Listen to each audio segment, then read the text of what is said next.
জুলাই 14 তারিখে একটি ঘটনা ঘটে ওয়ারির ঢাকা দক্ষিণ সিটি কর্পোরেশনের 41 নং ওয়ার্ডে।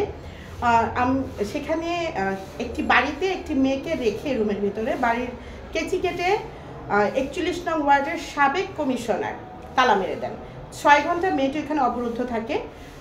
সেই মেয়েটির পরিবারে যে ভাই আছেন সে ভাই এবং প্রশাসনের সহায়তায় কেচি গেটে সে তালাটা খুলে তাকে যখন উদ্ধার করা হয় তখন সে অচেতন অবস্থায় পাওয়া যায়। তারপরে তাকে ডাক্তারের ট্রিটমেন্ট করা হয় এবং সেখান থেকে এই বিষয়ে ওয়ারি থানায় একটি অভিযোগ করা হয়। মূলত ভিকটিম যারা আছেন তারা এই বিষয়গুলি করেন, কিন্তু একটি বিষয় হচ্ছে যেহেতু আমি একজন গণমাধ্যম কর্মী আর একটু নারীর বিষয়, এমন একটা মানবিক বিষয়ের কারণে আমি আসলে সেখানে যে যা দেখি হুবহু ভিডিওতে যা আছে এবং বাড়িওয়ালা যে কথাটি বলেছেন যে সাবেক কমিশনার লিয়াকত সাহেব তালা মেরেছেন, ভিকটিম বলেছেন লিয়াকত সাহেব তালা মেরেছেন, আমিও সেই হুবহু সেভাবেই উপস্থাপন করি আমার প্রতিবেদনে। কিন্তু জুলাই 15 তারিখে আমার প্রতিবেদনটি প্রকাশ হওয়ার পরে একদম সাধারণ জনগণের মধ্যে ভিডিওটি প্রায় ৭৭,০০০ ভিউ হয়, যার কারণে সাধারণ জনগণের কাছে এই খবরটি খুব দ্রুত পৌঁছে যায়। আরেকটি বিষয় হচ্ছে এই খবরটি বা প্রতিবেদনটি করার পরে গত 22 তারিখে জুলাইয়ের 22 তারিখে জুলাইয়ের 21 তারিখে লিয়াকত সাহেব একটি মানববন্ধন করেন। আমার প্রকাশিত যে প্রতিবেদনটি আছে সেই প্রতিবেদনটিকে ভুয়া এবং মিথ্যা অভিযোগ দিয়ে সে এলাকার কিছু লোকজন নিয়ে মানববন্ধন করেন। সেই মানববন্ধনে তিনি আমাকে প্রকাশ্যে হুমকি দেন, আলটিমেটাম দেন 3 দিনের মধ্যে আমার যে প্রকাশিত যেই প্রতিবেদনটি হয়েছে সেই প্রতিবেদনটি সামাজিক যোগাযোগ মাধ্যম থেকে ডিলিট করতে হবে এবং এলাকাবাসীর সামনে সবার সম্মুখে তার কাছে ক্ষমা চাইতে হবে।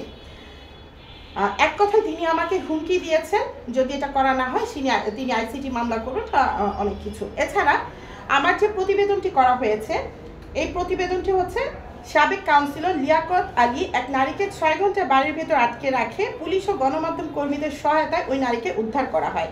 এখন পর্যন্ত ৭২,৯০০ ভিউ। এখানে কমেন্টসে তার অনেক শুভাকাঙ্ক্ষী আছে যারা এক প্রকার হুমকি এবং বিভিন্নভাবে অপদস্থ করার কথা বলছেন। দেখেন, আমরা যে জুলাই 14 তারিখ ওইখানে গিয়ে দেখেছি বাড়ির ভিতরে একটি অসহায় মেয়ে, যার শুনেছি যে বাবা মা নাই, সেই অসহায় মেয়েটা 6 ঘন্টা ওই বাসাটার মধ্যে অবরুদ্ধ ছিল। 6 ঘন্টা পরে পুলিশের সহায়তায় গণমাধ্যমের সহায়তায় তাকে উদ্ধার করা হয়। আমি একজন নারী সংবাদকর্মী, আমার পেশা হচ্ছে যে সমাজের যে নির্যাতন আছে অত্যাচার আছে সেগুলি সমাজে তুলে ধরা। ঠিক আমি আমার দায়িত্বটাই সেখানে পালন করেছি। এখানে আমার ব্যক্তিগত কোনো স্বার্থ বা লিয়াকত আলীর সাথে আমার ওরকম কোনো শত্রুতামিও নাই যে সাবেক কমিশনারকে আমি শুধু মিথ্যা অভিযোগ করব। কিন্তু তারপরও তিনি যে মানববন্ধন করেছে সেই মানববন্ধনে তিনি তার ভিকটিম তার বিরুদ্ধে অভিযোগ করেছে, যে বাড়িওয়ালা তার নাম বলেছে, তাদেরকে কোনো প্রকার আঘাত না করে তাদের যে ভিকটিম যে ভাড়াটিয়ার কাছে টাকা পাবে সেই ভাড়াটিয়া তো বক্তব্য দিয়েছে, তাকেও কোনো কিছু না বলে শুধু আমার জন্যে আমার যে প্রকাশিত যে প্রতিবেদনটি সেটি ডিলিট করার জন্য এক কথায় আমাকে হুমকি দিয়ে সে মানববন্ধনটি করেছে। ভাইরা, আপনাদের একটা কথা বলতে চাই, আপনারা যেহেতু গণমাধ্যমে আছেন আমার থেকে অনেক সিনিয়র, আপনারা কাজ করছেন। 41 নম্বর ওয়ার্ডে গিয়ে যদি একটু খবর নেন, আজ থেকে একদিন আগে শুধুমাত্র একজন মানুষকে দাফন করা নিয়ে ওইখানে 15 জন আহত হয়েছে। এটাও কিন্তু অভিযোগ আসছে সাবেক কমিশনারের এই লিয়াকত আলীর বিরুদ্ধে। তাহলে 41 নম্বর ওয়ার্ডটায় বিভিন্ন অভিযোগ তার বিরুদ্ধে। আমরা সেগুলি না করে স্পটে যেটা ছিল, যেটা আমি চোখে দেখেছি এবং একজন নারীর পাশে দাঁড়িয়েছি, সেইটার কারণে আমাকে এইভাবে হেনস্থা করা হচ্ছে। বর্তমানে আসলে আমি খুবই ভয়ের মধ্যে আছি।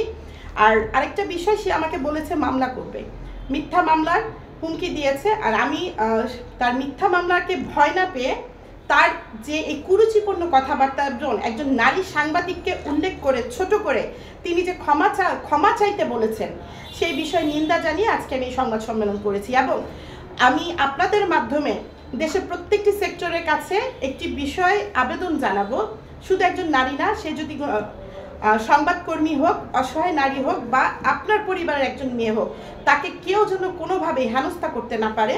দেশের এই ক্রান্তিকালে আমরা নারীরা নিরাপদ থাকতে চাই। আমি একজন সংবাদকর্মী, আমাকে প্রতিবেদন ডিলেট করার মতো হুমকি দেওয়া মানে আমাকে সংবাদ কাজে বাধা প্রদান করা, যার কারণে আমি আজকে আপনাদের শরণাপন্ন হয়েছি এবং প্রশাসনের দৃষ্টি আকর্ষণ করছি তাকে অবশ্যই এরকম কুরুচিপূর্ণ একটি কাজের জন্য আইনের আওতায় আনা হোক।